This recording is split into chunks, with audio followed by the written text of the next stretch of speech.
Housewives, Real Housewives of Salt Lake City, and Under the Banner of Heaven, Mormons in Media and Mormon Land join forces to explore the Church of Jesus Christ of Latter-day Saints in pop culture.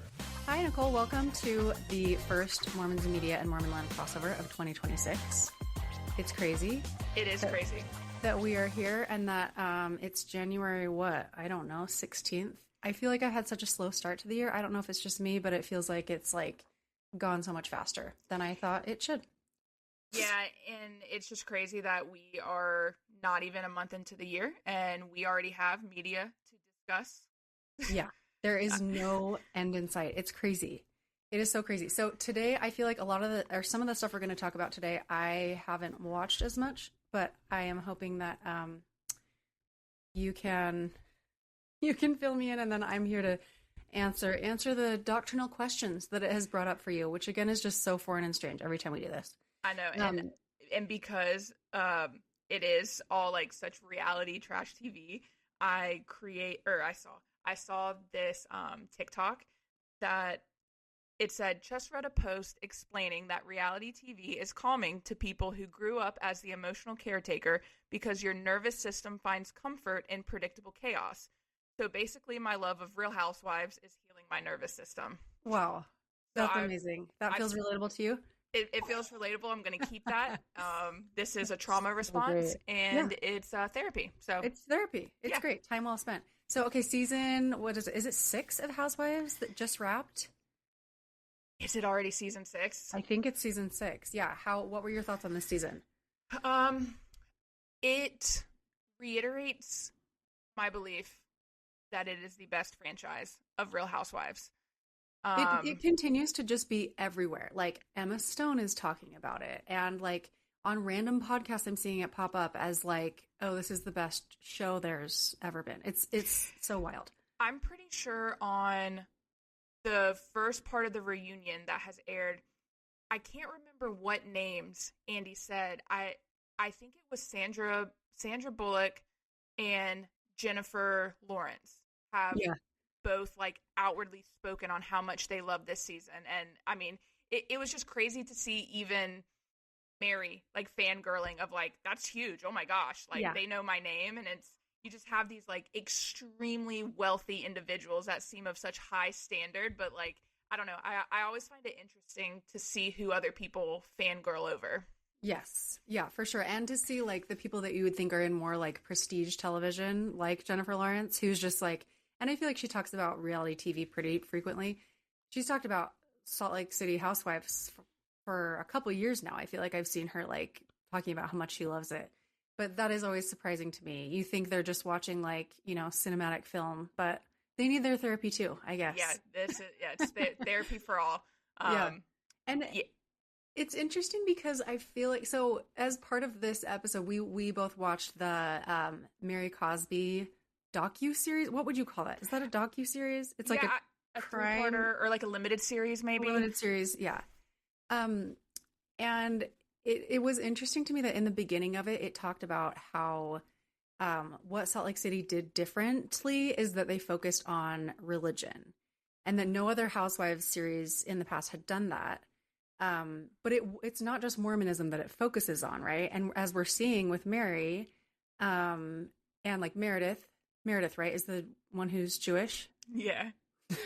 Meredith. Meredith.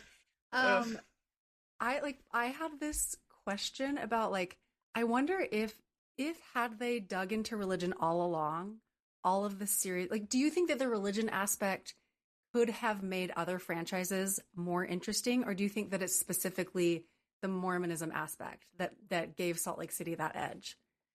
I think that it's the inclusion of Mormonism that does, because I don't think,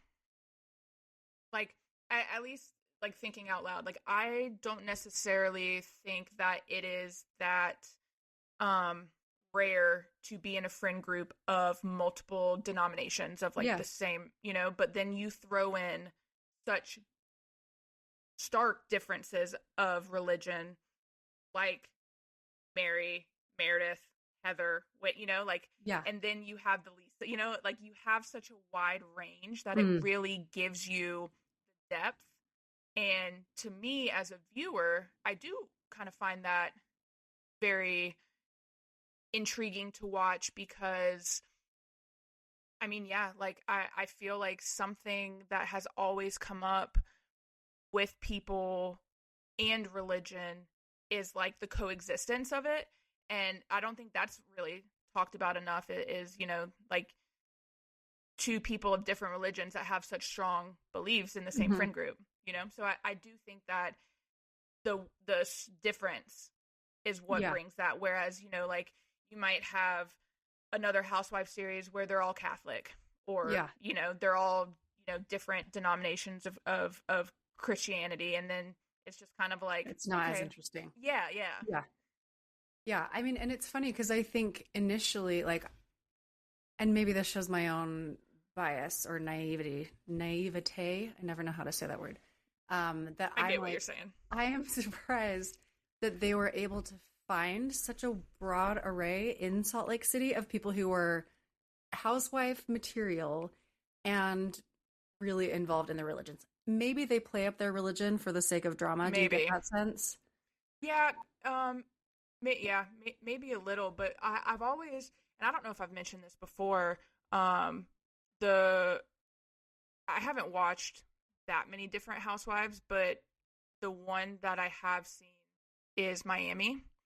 And there is such a difference though of wealth with Salt Lake because, and I know they're wealthy in the terms of wealth, but like housewife wealth, like I remember first watching Salt Lake City and like seeing some of their homes in season 1, and I'm like, yes, that's a very nice house, but like that's not like a $30 million house. Like, I mean, you have influencers now who have bigger houses. Yeah. So I do think that maybe that was a struggle for them for casting, is like maybe they had to, because like you watch Miami and you have like Larsa Pippen renting a penthouse that costs $20,000 a month, like, and so it's that type of, or like buying $50 million houses, like you don't really see that. Salt Lake City, those housewives seem a little bit more like Delulu to me, like Meredith and Lisa, like they seem like wealthy Delulu. Yeah. So maybe, do you think that makes the struggles a little more real because they're not as wealthy? I think so. Yeah. Like, I mean, and I think like a lot of them their houses have obviously improved and upgraded over the last 6 seasons. But yeah, I do think there is some, I don't even want to say relatability because we still can't afford that, but some sort of humility that comes with it of, okay, this is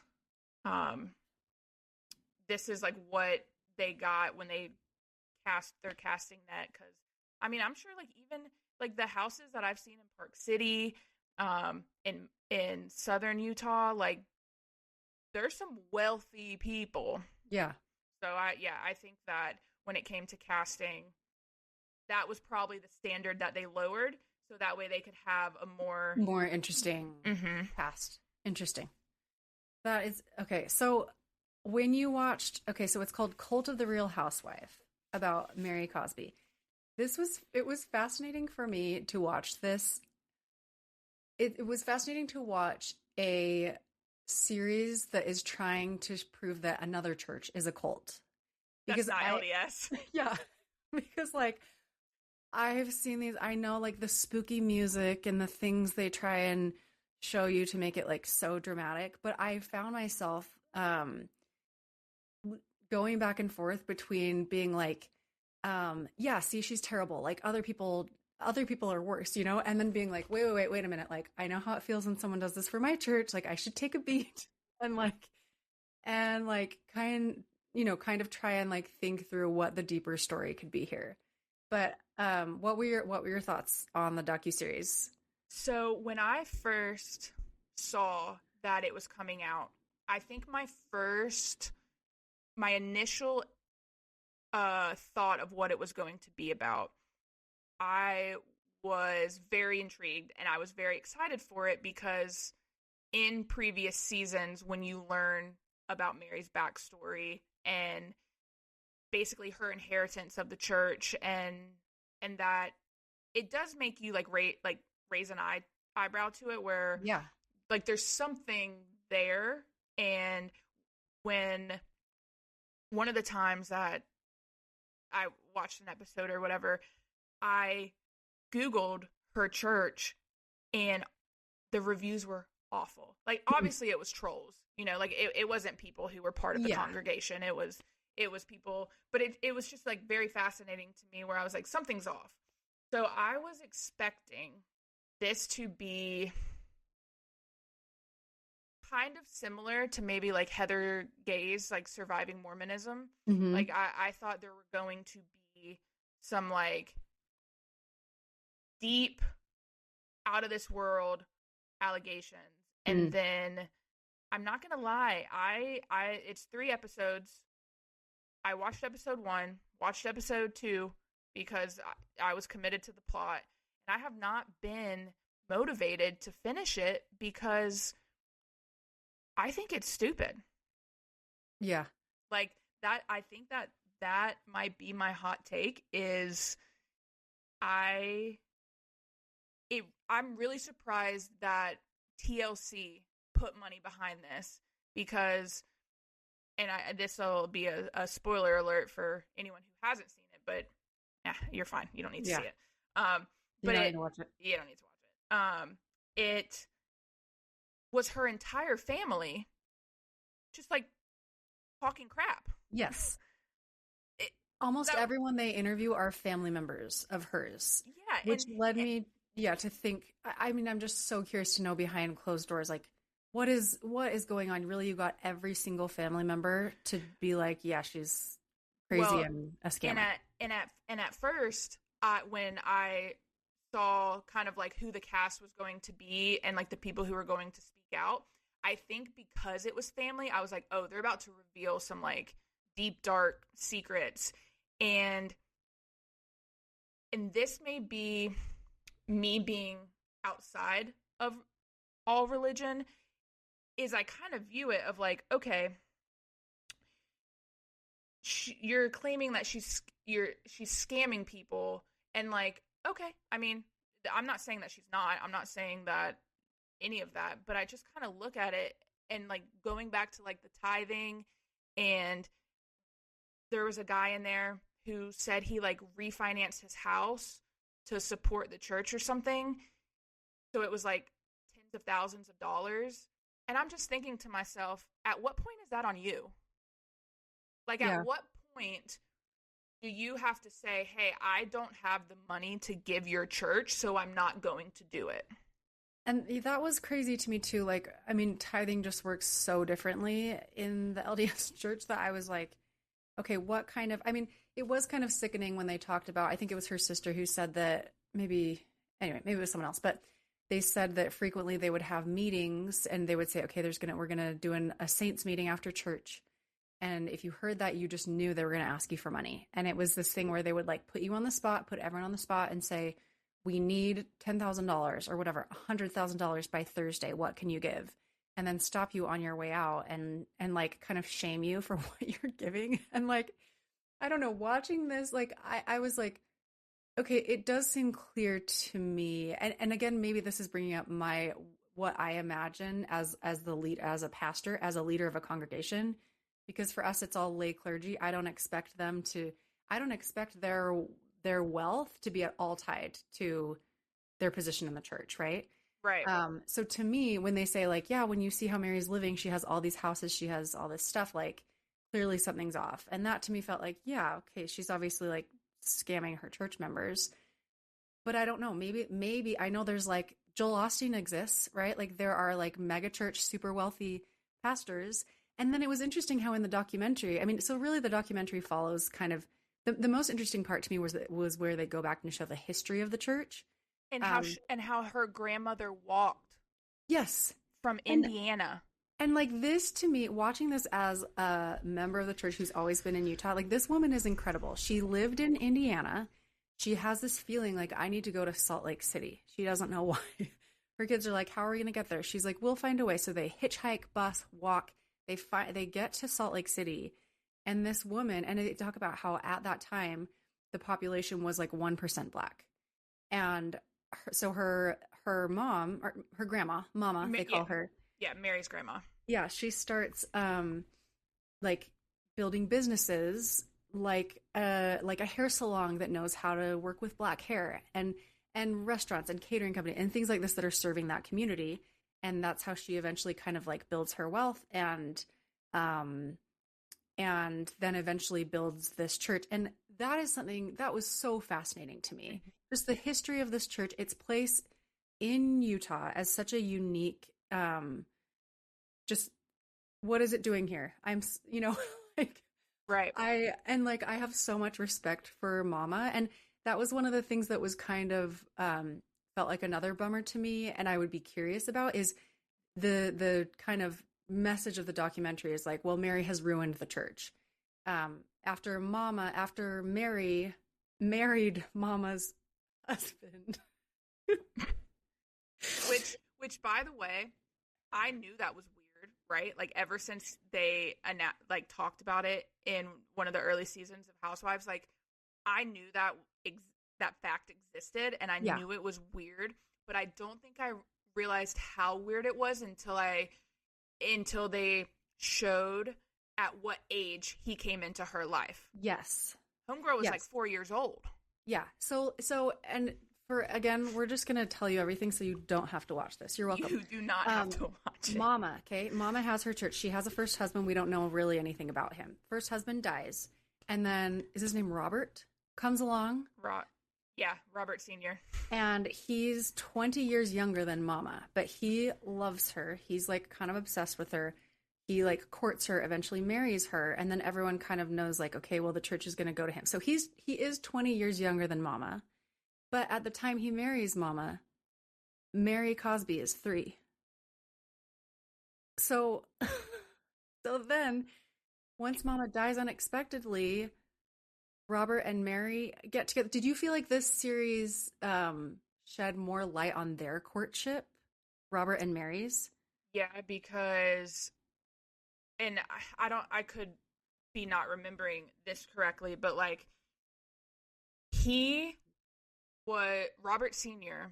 was in early seasons of Housewives. Like not as a main character the way that like Meredith and Lisa's husbands are. But like he had a couple of confessionals, and I think that the backlash was so loud that he just stopped. And so now because of their relationship. Yeah. And now there's really like no mention of it. And after watching that, like I do think that some people, like, I really think that some people are willing to, like, sell their soul to get certain things that they want in life. Yeah. And I think that, like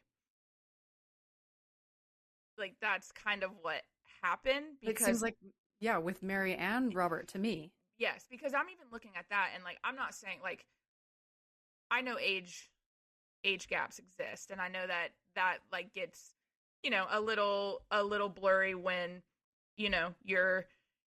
when you get to a certain age, because yes, she was 20 years older than him, which, I mean, I don't know, 60 and 40, like maybe in today's day and age, like that might not seem too off. I don't know. But eventually it's going to be 80 and 60. Eventually it's going to be 80 and 60. And at one point it was 20 and newborn. So like, yes, it's as much as I want to say like love is love and like I'm happy for you. That's not the case here though. Like because also I think he scouted her. Oh yeah, and also like what they talk about in the documentary is that Mary was married and disfellowshipped from the church. She had a first husband and then she gets divorced from him, and 20 days later marries Robert. The math ain't mathin'. Yeah.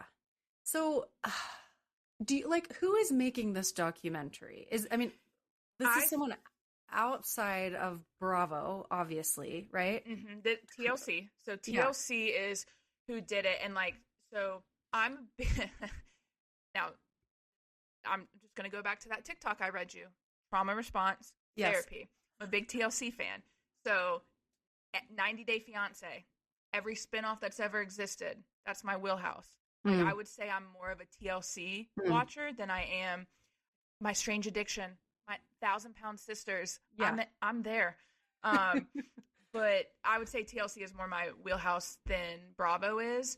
And the fact that like TLC did this, I think that because they don't have like TLC doesn't do like true crime, like really, like like they don't or like deep stuff like that. So I really think that because Mary, to kind of understand her character development, you do kind of have to be into the Housewives, because like at first glance, like you hear all these things and you're like, oh, that's wild, like I'm gonna watch it. But like as a Housewife viewer, seasons 1 through I don't know 3 or 4, like Mary was insufferable. Like she had very funny one-liners that she would have and you would laugh, but nobody thought she was like this amazing person that exuded positive energy and like really like a cared key about part of the show. Yeah, like she was mean, and her humor came in like belittling the other people. So for me personally, I would probably rate her as one of my least favorite early on. And then I think it was last season, maybe it was the season before that, she came back like kind of part-time and it was kind of fine.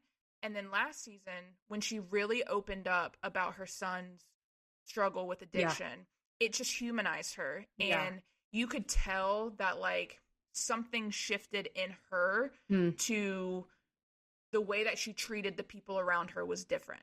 And the way that she treated her friendships was different. So like as a viewer, that character development, just from like the discourse that I've seen on social media, people ride very hard for Mary now. Yeah. Like Mary is a crowd favorite. And I think that used to be Heather. I think that is where the character development has switched, is very early on. Heather was the favorite. And a lot of people are talking now about how like just the fame and everything has gotten to Heather. And so now she's not as genuine as a person.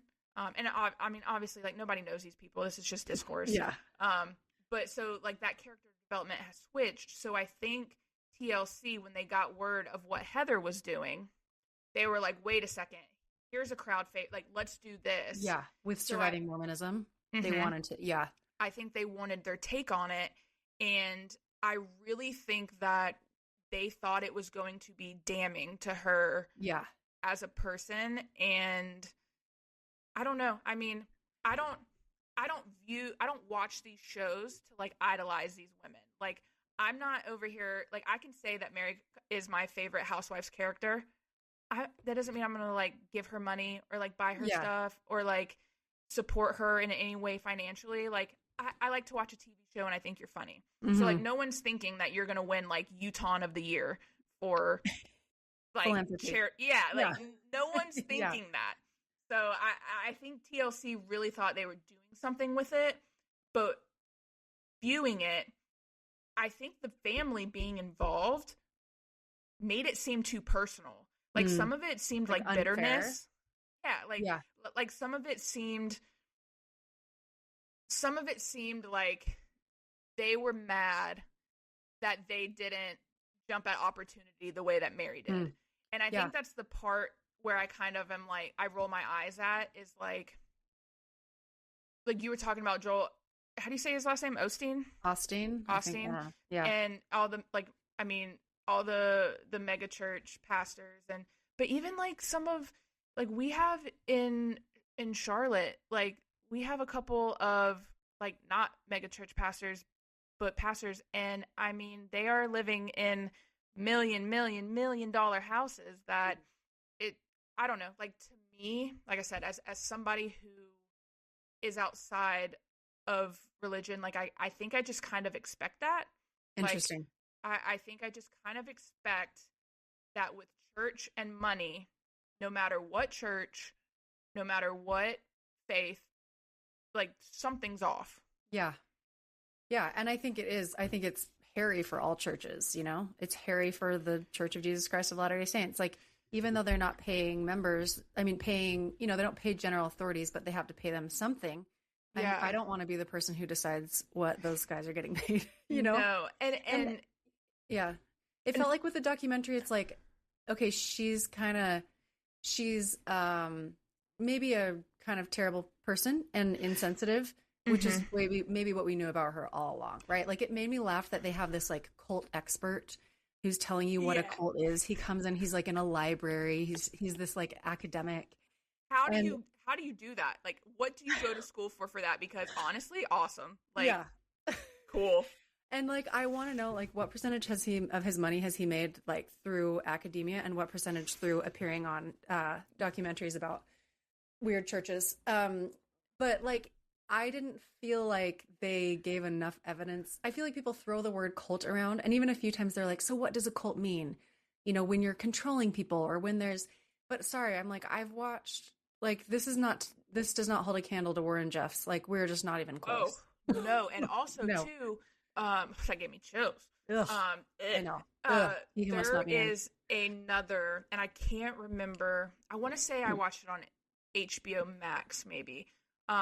But there is a new documentary out on Andrea Yates. Yes, Andrea Yates.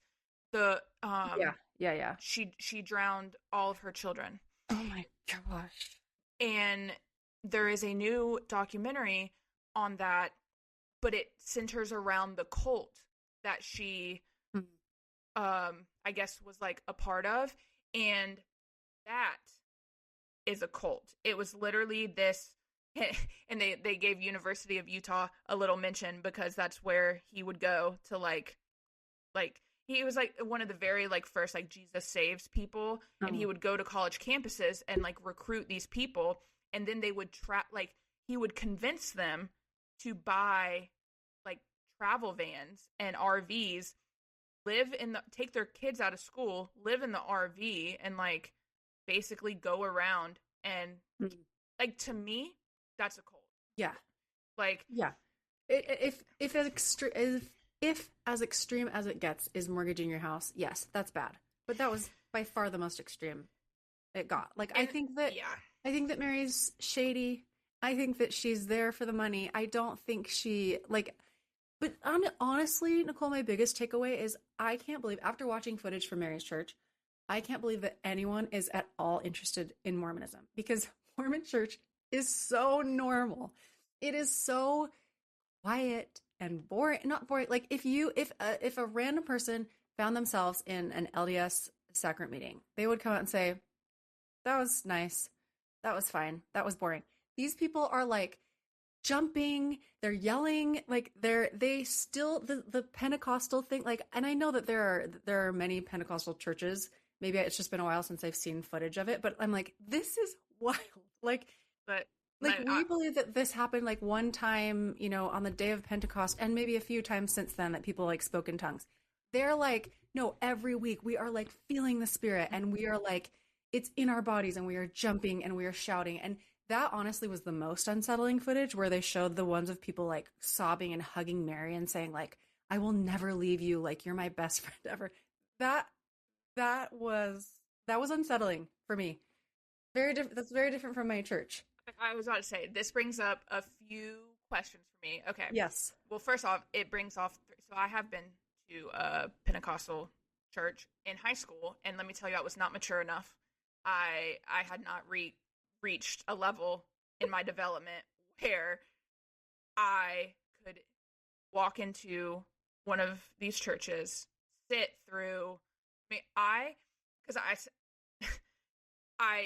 stayed the night at a friend's house that I played basketball with, and yeah, like it, you know, when you would do a sleepover at that age, you had to do whatever they did. So I went to church with them, and I grew up going to church, and you get there 8 a.m., you have your little Bible study, you go to the service, and you're in and out within 2 hours. Like, like 2 hours is probably the max of what you're going to spend at church in a Baptist church.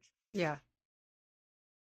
I was in this Pentecostal church. I don't even think I'm being dramatic. I think it was upwards of like 5 or 6 hours because I just remember being so hungry that I had to ask my friend's mom, when can I eat?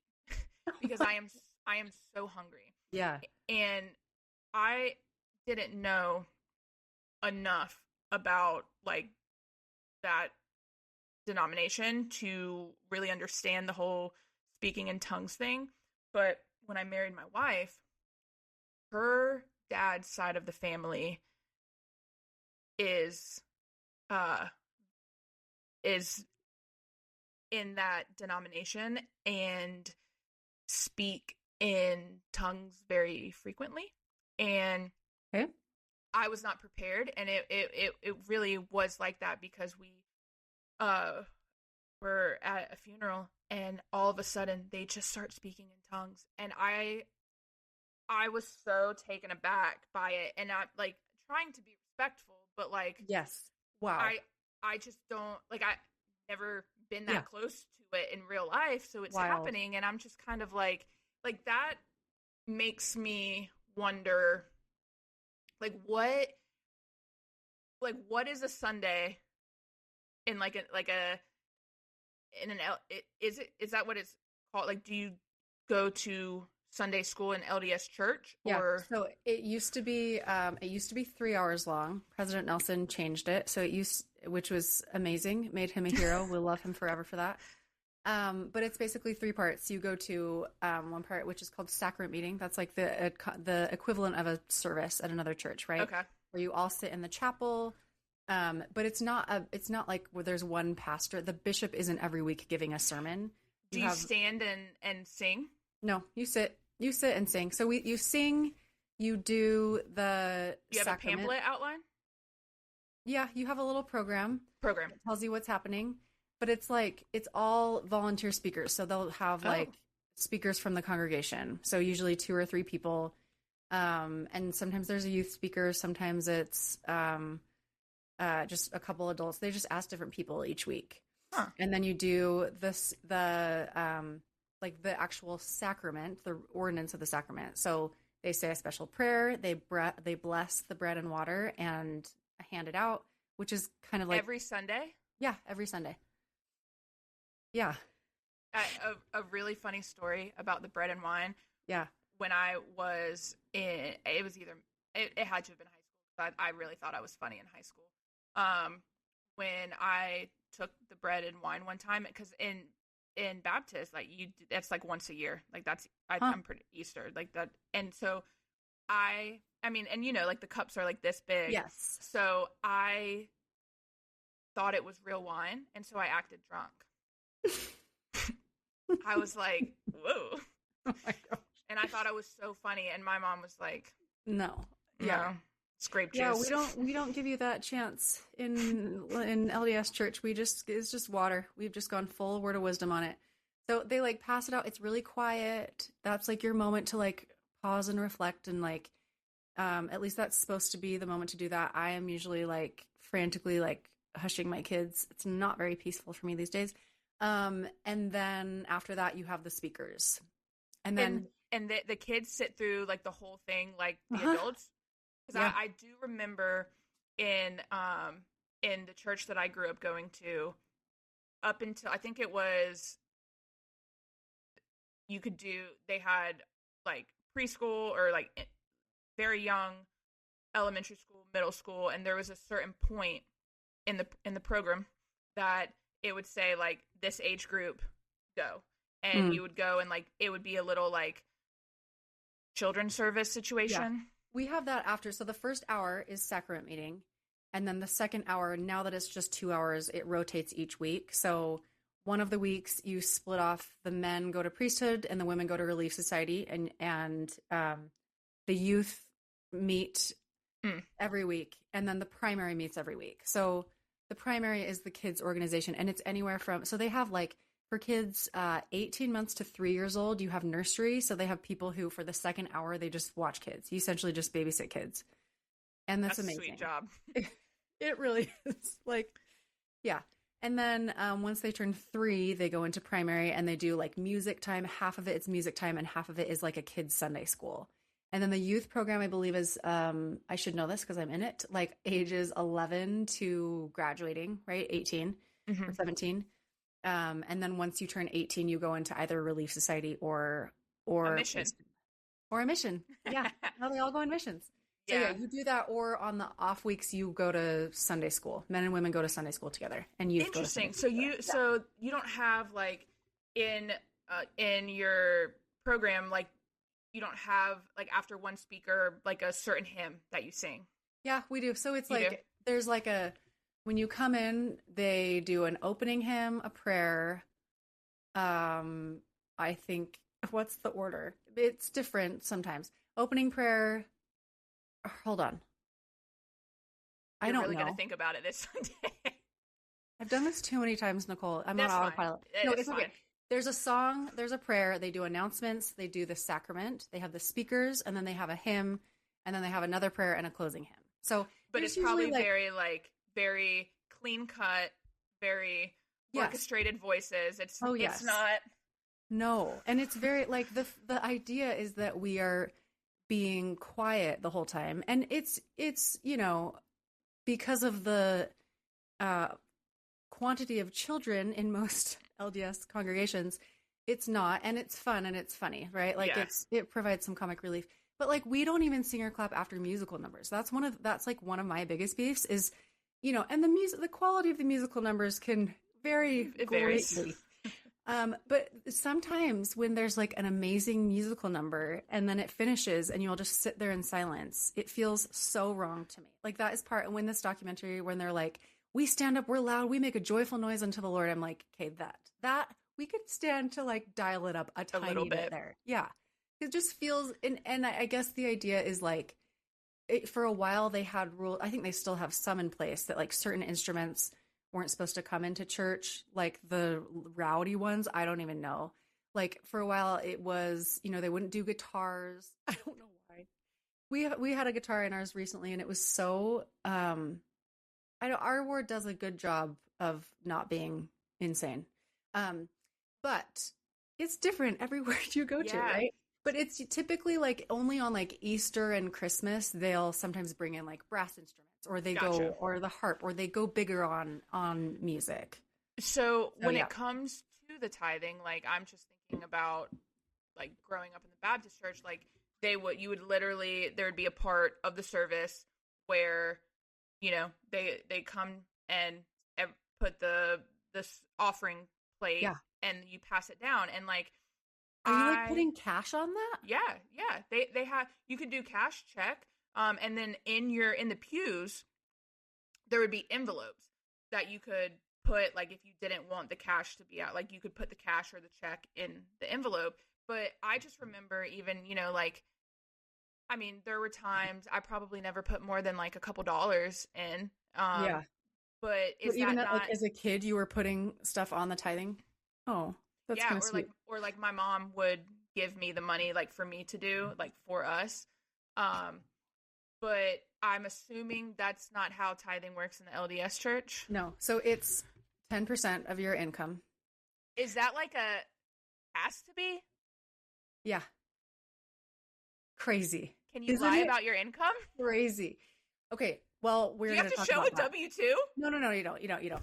So they say, give 10% of your income, right? I'm sure this is in scripture somewhere. I'm blanking right now. And I'm sure someone in the comments is going to be sad and mad that I don't know the scriptural reference.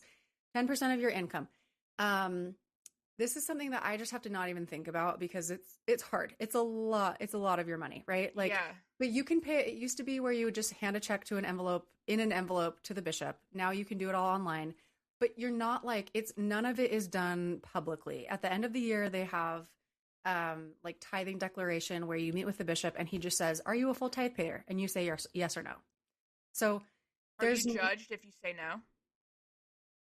no, like it's, I mean, maybe, I guess the bishop is free to judge you if you say no. And it's one of those things where like, you can't have a temple recommend if you're not a tithe payer, which is kind of crazy. So that really matters. It matters for some people. Yeah. And like, it's one of those things. I mean, it's funny. I remember, sometimes people would say growing up or whatever, like, isn't it nice that we don't spend money on alcohol? Like, think how much money people are wasting on alcohol. And I'm like, guys, you're paying more than that in tithing. Like, we are not saving money here. It is. And I mean, the purpose is supposed to be about just sacrifice, right? It's like the church doesn't need the money by now. Clearly they have a lot of money. Yeah. I was going to ask that in terms of like, because I don't know, like that would be, I guess I can see it from a couple of different ways, right? Because like, if I moved to Salt Lake City and I got really like invested and intrigued and very inspired to join the LDS church.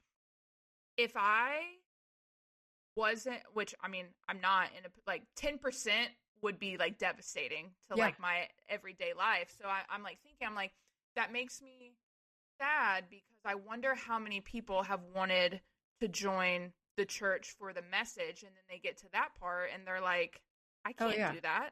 And I mean, you can join. You can fully join and participate. You just might not have the perks. It's like a membership. It's like a membership. Again, it's like, I don't know if I would call it perk. It's not like it's going to the temple is I think people would frame it as a blessing, but it's certainly not like a country club, which I have to talk about this quote that was, or this like clip that was floating around of Heather Gay talking about how basically LDS wards are like country clubs and you are buying your way into them by paying tithing. And it was so infuriating to me. She said, you have people, she said, they can keep you out of the wedding, out of the temple for not paying tithing, which is true, but you're also not going to go to the temple if you're doing a host of other things, right? The point of the temple is not like, no one knows if you're going to the temple or not. No one knows if you even have a recommend or not, right? The point is supposed to be like, are you in this much so that you want to go to the temple and be in this much, right? Like it's supposed to be like, to show a greater level of commitment and sacrifice. It's like an internal. Yeah. So, okay. And she had this thing where she's like, you have people lying and like paying more tithing, paying extra tithing so that people think that they're wealthier than they are. I am here to tell you, no one in the world is doing that. Okay. No one is paying extra money so that the one random like bishop's clerk who sees the number and is not even thinking about it because he has 50 of them to do that day. He is not seeing that and going, oh, wow, they make $700,000. Like it was like one of those clips I posted and I got so much feedback to like, what? Like there is no world that this is happening in. No one knows how much tithing you're paying.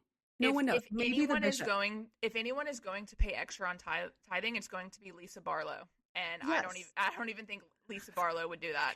Exactly. Like it was one of those things. I generally like Heather. I think she's like very smart and articulate and I'm like rooting for her. But that was a moment where I'm like, where are you getting this? Like, you know what that makes me think of? Yeah. Of when like, when people ask like if a movie comes out based on a book and they're like, oh, have you read the book? Oh, I'm lying and saying I read the book so I appear smarter. Like that's how absolutely yeah. And I would do that because it costs me nothing, right? Like we do not live in a time where you're just like paying extra tithing. It was crazy. One thing she did say that I have wanted to look into is that she was required to pay tithing on alimony, which I don't know. I don't know if that's true, but that seems like pretty tricky to me. Yeah, if that's true. So okay, so you pay your tithing. Can you pay throughout the year, or is it like a one time? Okay, and like, does your account show red? Like, or like no. if you can you skip a year and get back in good graces, or if you skip a year, does that mean the next year you have to pay 20%? No, it's really like if you were to say, and I don't know if you were to like have a temple recommend and then tell the bishop, oh, I'm not paying my tithing, if they would like take it away or like immediately revoke it. What if you lose your job? Well, I guess then your income's zero. Yeah, great. And that's the thing is that being percentage based, like it seems more fair to me than just like, hey, everyone give $100, right? Like, because it's different for everyone. So yeah, that's and true. there is a lot of like, and that's one thing. Our ward has had a lot of unemployed people, and that's another like you can choose to give more to just like your ward fund to support people in the ward who need money, and that's not, and that can, you could still keep your temple recommend if you get help like that. oh yeah, yeah, So a yeah, for temple sure. recommend really like, so it's not a country club. It's just Least being, fun country club ever. so if so okay, say you get invited to a wedding that's in a temple, right? So Yeah. you cannot be a guest of the wedding unless you have a temple recommend. Yes, of the ceiling. So most people, so a temple ceiling is like a 20-minute thing where you come into a certain room in the temple, everyone sits around you, and there's a sealer, someone there who works in the temple, and he talks about the blessings and the promises that you're making in marriage, and he says some prayers, and then you're married. And you go out and everyone is outside. This is like such a rite of passage. As I was the youngest in my family, I didn't see any of my siblings get married because I didn't have a temple recommend. So I didn't see their ceiling. I was outside babysitting all the kids, and then they came out and we say, yay, and we take pictures, and then you do a reception and a party and anyone can go to that, right? So that is, and I think it's like a it's an interesting overlap of like a civil and a religious ceremony, right? Because a wedding, Right. there are so many parts to a wedding, any wedding. Is it the rehearsal dinner? Is it the reception? Is it the whatever? But the actual wedding for a Latter-day Saint is the sealing. The spiritual part of it is Okay. called a sealing. So that is the only part that happens inside the temple, and that is the part that like you can only do if you have a recommend. And like same thing, I didn't see any of my friends get married because I was the last one of my friends to get married, you know? So like it's and that sounds, and I'm sure that is really hard and terrible for someone who, say someone joins the church and their parents aren't members and they don't get to go. Like that's hard. I don't at all downplay that being like hard and frustrating. Interesting. So it's not, so like when I got engaged, you know, like you go and you look at venues and stuff. So like Mhm. for, I guess, like more devout Latter-day Saints, like there's no such thing as like is Utah, because it is so temple and ward heavy, I guess, like are there less options for wedding venues? Way more. Way more. I'm Really? sure because way more and cheaper, right? Like this was because I got married in California, and it was so fascinating looking for venues there because I wanted to have like I had a ring ceremony. I did my temple sealing, and then I had a ring ceremony later that night where I walked down the aisle. We exchanged vows because my experience had been I didn't get to see any of my friends do that, and I wanted to do it for the people Yeah. who couldn't, right? And I think there was like maybe a little worry on some of my family's part, like, well, you know, like the sealing is the important part. I'm like, I know, but this also is important to me and This to other is what people, for you. coworkers, friends who aren't members Yeah. of the church who want to come, right? But as I was looking for wedding venues, it was crazy to me, just A, how expensive they were, and B, how I would talk to other people, the other brides they're planning. They're like, oh yeah, we're getting married in a year, 2 years. You know, I'm like, oh, I got 6 months to like 3 months to like Yeah. make this happen. So I think people go big on weddings here in weird ways. Like, there's always a reception, but the standard like LDS wedding reception is like a line. You stand in it forever. You give the couple, you talk to them. Often it's in the church gym. Have we talked about this? Like, you can rent the church gym for free, and lots of people do weddings there. The cultural hall. They call it the cultural hall when it's being used for a wedding. Do you have to pay for the ceiling? No. Oh no. No. Yeah. So there's probably more weddings happening because you like, especially now in like this new like Mormon 2.0 moment of like you have your Lisa Barlow's and the Secret House of or Yes. Secret Lives of Mormon Wives, like you probably have more Yeah. wedding Venues. activities. Yeah. Because like we're still getting married young, but I think less of us are going to the temple. and which is sad, I guess. But some people just do like a kind of like an elopement and like just get sealed in the temple and then don't do a big party, right? You could do Yeah. that. It's just kind of like most people have big families and they want to do more of a party after. So a temple recommend, like, someone could just prioritize that more than others. Yeah. Yeah. That makes sense. Yeah. And again, like, no one knows. The bishop knows. He'll have a list and he'll see, like, oh, this person doesn't have a recommend, but he's not going to be like, hey, what's your deal? He's not going to send you a text and like ask, Yeah, it's mostly like, it's not like the Mary situation in that docuseries where her church like hounds you for the money. Like if you No.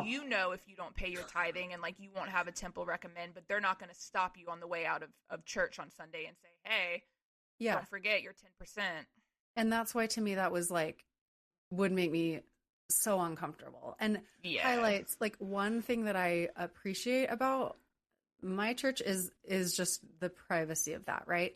Because like we said, like money and church, the overlap of that is always hairy, and I would just prefer to keep it as private and like I don't know, not part of just private as possible. Look at us starting the year giving the LDS church a pat on the back. I know, because something doing out right. exists that brings light to the positivity of something they do. Even though I have to admit, like I can't wrap my mind around like tithing as a whole, like especially just like knowing like these churches are fine, like, and I think like when you like, I don't think Jesus himself or like whoever you believe in, like I don't think that one of their commandments was like, I need your money for the rest of time. Like, but again, it's like, why did they need the money, right? And that's always the question. That's the question that sometimes people are asking. There have been some lawsuits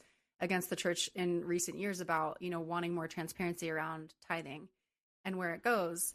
I think if you do, like, it's interesting. I mean, the church does so much humanitarian work, so much they are doing. And like, I've been in meetings where they're talking about things that the church is doing, and I'm like, why are we not shouting this from the rooftops? Why are we not having like a marketing campaign around this? And they're like, it's gross. Like, we don't want to, right?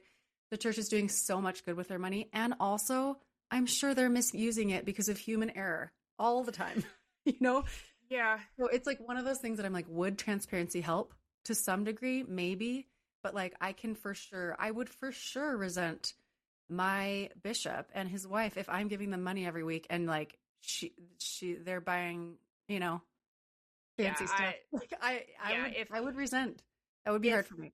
If I am missing a payment for my own life because I have to give you money for your church, and you got a new handbag yesterday, like, no, that wouldn't fly with me. Especially because they showed all those rooms in Mary's house that are just like full of, she says like, oh, every room in my house is a closet, and every room is just like full of shoes and bags and clothes that are just like overflowing onto every surface. Which this is crazy. I always wonder when they show rich people's even Bronwyn, when they show her house in this season, I'm like, why do rich people have such bad taste? Why? It does not make sense. It is wasted on you. You have all the money, yes. and this is what you choose for your backsplash and your wallpaper and your furniture? Yeah. Okay, wait, is Bronwyn going to get, because she's getting divorced, right? Is she going to be like kind of financially ruined, do we think? Or do we think she's good because of Housewives? I think she will be good because they did not have a prenup. And smart girl. They did not have a prenup. And yes, so the way that which I'm sure by the time this episode will air, but at the time of us recording this, only it's a 3-part reunion for Real Housewives of Salt Lake City. So only the first part has aired.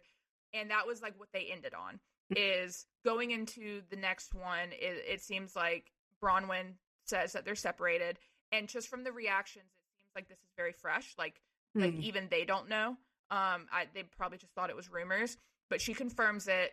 And I don't know if this is just because I'm gay, so I get more gay leaning content on my social feeds. But there are so many people who think that Whitney and Bronwyn have like a love thing going on. Wait, is Whitney divorced too? No, but Okay. in this season, have you watched this season? No. No. I like keep up with it, but I haven't watched it. So like, long story short, her brand, like Whitney Rose Beauty or whatever it was, it got into like a lot of trouble or hardships, and in this season, it was basically revealed that it was her husband's fault. Like, she put her trust in money. Like, it was like her whole life savings. Like, she put the trust in him, and it went bad. So she opened up about just their struggles and how she has a lot of resentment towards him.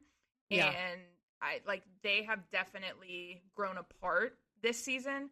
So once the news of Bronwyn's separation hit headlines, everyone thinks that Whitney's going to be next, because there is a teaser in the trailer for the reunion that shows her like having to get up. She's crying and she's like, I'm not ready to talk about this, and like walks out. So a lot of people are thinking that like, okay, Bronwyn did it, now Whitney's, and like then they can be together, because there are scenes from this season where they talk about how open they are, like sexually and like within their marriage, and how this and that, and they're just like all giddy with each other, and I'm like, I could see it.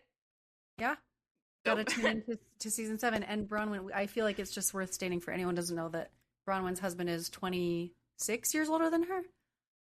Looks 46 years older than. Yeah, it's rough. And I don't necessarily feel bad about saying this, because and this could be, everyone gets a different type of edit, but like, he's not a nice, kind person. Like, yeah, he puts her down a lot, and she's grown on me this season. Like, she's a very spunky, like individualistic, like just herself, and I feel like he does not appreciate her for her. Okay, well, Bronwyn and Whitney, may you find happiness. May you find happiness. Hey, what's ahead for us next month? Should we do Ruby, Frankie, and Jody Hildenbrandt? Is that her name? I feel like we're overdue for that. Have you watched all of the? There've been like 5 different series on it. I can't keep track. There have been 5 different. Next episode, I'll compile a list of like all the different ones. I'm pretty sure I have seen all of them, but there is a newer one out that revolves mainly around Jody versus Ruby, because I do feel like a lot of the other ones are Ruby and her kids. Like, they've been in it talking about it, but this one is specifically about Jody. So I feel like that will have an interesting storyline. Okay.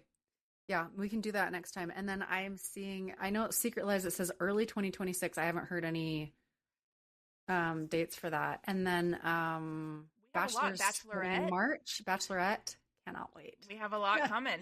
Oh my gosh. It's so wild. So wild. Okay, well, no shortage of content. I am gonna. There's no way I will watch every single Ruby Frankie thing there's been, but I'll pick a couple to watch, and then maybe I think Eli said he wanted to talk about that, so that'd be fun to have him on next time. Yeah, let's do it. I think we should watch one Ruby and one Jody. Okay, and then we'll come and see how we feel. Okay, I can't wait. Well, thanks for asking me about tithing. Yeah, thanks for so fascinating informing me. Yeah, I feel like I always leave with answers, but I also leave with more questions. So okay, well, write them down. There's always next month. My Google search history will be lit. Okay. Oh, you're the best. This is so fun. I'm excited. I am dreading next month. I won't lie. I am dreading it. I don't want to. This is one of those stories that I just like don't want to be true. I want it to go away, but I'm gonna dive in. It's time. Can't block the evils of the world forever. You can't. Okay. Well, thank you. This has been so fun. Have the loveliest day. See you next time.